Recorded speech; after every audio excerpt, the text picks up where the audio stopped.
Hi all, it's Sunday afternoon vlog.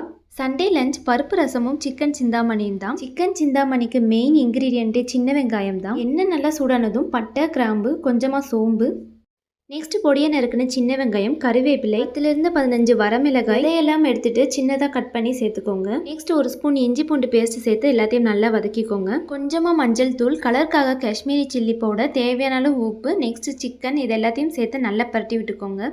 கொஞ்சமாக தண்ணி சேர்த்துட்டு மூடி போட்டு அப்படியே குக் பண்ண விடுங்க.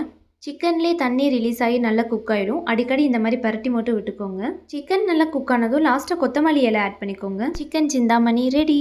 பருப்பு ரசமோட ரெசிபி கொஞ்சம் லென்த் ஆகிடுச்சு, ஸோ செப்பரேட் வீடியோவில் ஷேர் பண்ணுறேன். ஜிகர்தண்டா பிடிக்காதவங்க யாராச்சும் இருப்பாங்களா? பட் அதில் என்ன பிரச்சனைனா அதில் பாலாடையும் சேர்த்து ஆட் பண்ணுவாங்க. பாலாடை சேர்க்கறதுனால கடையில் வாங்குற ஜிகர்தண்டா நான் சாப்பிடவே மாட்டேன். ஃபர்ஸ்ட் டைம் வீட்லேயே ஜிகர்தண்டா ப்ரிப்பேர் பண்ணியிருந்தேன். எக்ஸாக்டாக இல்லைனாலும் ஒரு 90% அதோட டேஸ்ட் வந்துருச்சு. உங்களுக்கு ஜிகர்தண்டா பிடிக்குமா இல்லையான்னு